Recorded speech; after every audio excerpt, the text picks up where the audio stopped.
গুরুতর অসুস্থ অবস্থায় রাজধানীর এভারকেয়ার হাসপাতালে চিকিৎসাধীন বিএনপি চেয়ারপারসন ও সাবেক প্রধানমন্ত্রী বেগম খালেদা জিয়া। বর্তমানে হাসপাতালটির সিসিইউতে নিবিড় পর্যবেক্ষণে রয়েছেন তিনি। চিকিৎসকরা বলছেন অবস্থা অনেকটা জটিল, তবে শারীরিক অবস্থা একটু উন্নত হলেই তাকে দেশের বাইরে নেওয়া হবে। এরই মধ্যে প্রস্তুত রাখা হয়েছে এয়ার অ্যাম্বুলেন্স।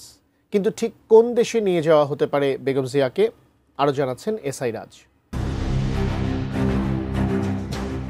গত ২৩ নভেম্বর রাতে নানারকম শারীরিক জটিলতা নিয়ে মেডিকেল বোর্ডের পরামর্শক্রমে রাজধানীর এভারকেয়ার হাসপাতালে ভর্তি হন আপসহীন নেত্রী বিএনপির চেয়ারপারসন ও সাবেক প্রধানমন্ত্রী বেগম খালেদা জিয়া। বর্তমানে সেখানকার সিসিইউতে নিবিড় পর্যবেক্ষণে রয়েছেন তিনি।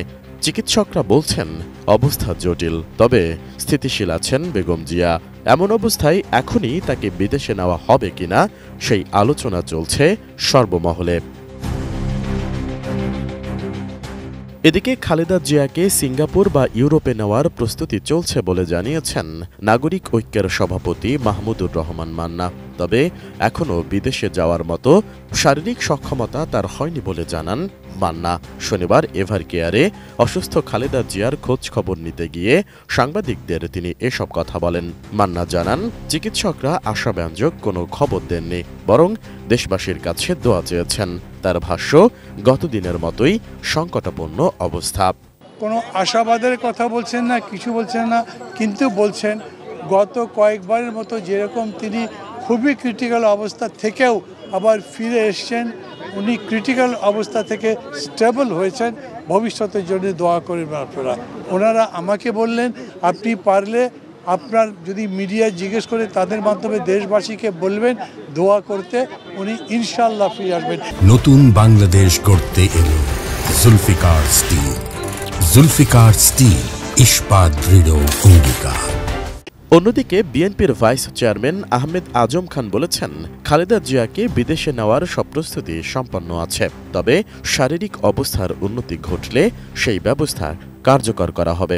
ভালো হয়েছে বলা যাবে না, তবে কালকের তুলনায় ম্যাডামের অবস্থা খারাপ হয়েছে তাও বলা যাবে না। ম্যাডামের এখন দোয়াটা অত্যন্ত প্রয়োজন।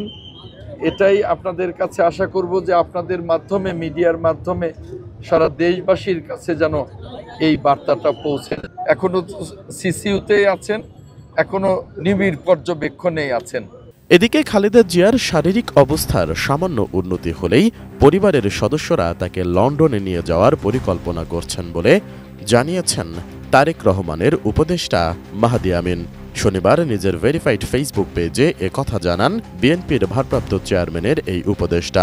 মাহাদি আমিন লিখেছেন, বেগম খালেদা জিয়া বর্তমানে রাজধানীর এভারকেয়ার হাসপাতালে ভর্তি থাকলেও তার চিকিৎসা পরিচালিত হচ্ছে দেশি বিদেশি বিশেষজ্ঞ চিকিৎসকদের সমন্বয়ে।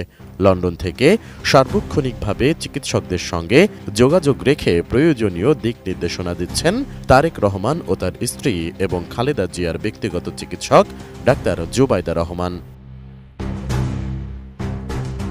মাহাদি আমিন লিখেন, খালেদা জিয়ার চিকিৎসায় গঠিত মেডিকেল বোর্ডে গুরুত্বপূর্ণ সদস্য হিসেবে ডাক্তার জুবাইদা রহমান দেশ বিদেশের চিকিৎসকদের সঙ্গে সমন্বয়ের দায়িত্ব পালন করছেন। মায়ের চিকিৎসায় যেন কোনো বিকল্প বা সীমাবদ্ধতা না থাকে সেজন্য সর্বোচ্চ গুরুত্ব দিয়ে প্রতিটি পদক্ষেপ তদারকি করছেন তারেক রহমান। হাসপাতালে নেত্রীর শারীরিক অবস্থার খবর নিতে প্রতিদিন বিপুল সংখ্যক নেতাকর্মী ভিড় করলেও ইনফেকশনের ঝুঁকির কারণে কাউকে সিসিইউতে প্রবেশের অনুমতি দেওয়া হচ্ছে না। দূর থেকেই মানুষ ভালোবাসা ও উদ্বেগ প্রকাশ করছেন। পোস্টে মাহাদি আমিন আরও লিখেন, খালেদা জিয়ার কিছুটা শারীরিক উন্নতি হলে তাকে লন্ডনে নেওয়ার প্রস্তুতি নেওয়া হচ্ছে। এরই মধ্যে লন্ডনের সেই হাসপাতাল ও চিকিৎসকদের সঙ্গে যোগাযোগ করা হয়েছে, যাদের তত্ত্বাবধানে চলতি বছরের শুরুতে 4 মাস চিকিৎসা নিয়ে খালেদা জিয়া উল্লেখযোগ্যভাবে উন্নতি লাভ করেছিলেন। পাশাপাশি একটি সর্বাধুনিক প্রযুক্তি সজ্জিত বিশেষ এয়ার অ্যাম্বুলেন্সের ব্যবস্থার উদ্যোগও চলছে। এসআই রাজ, এটিএন নিউজ, ঢাকা।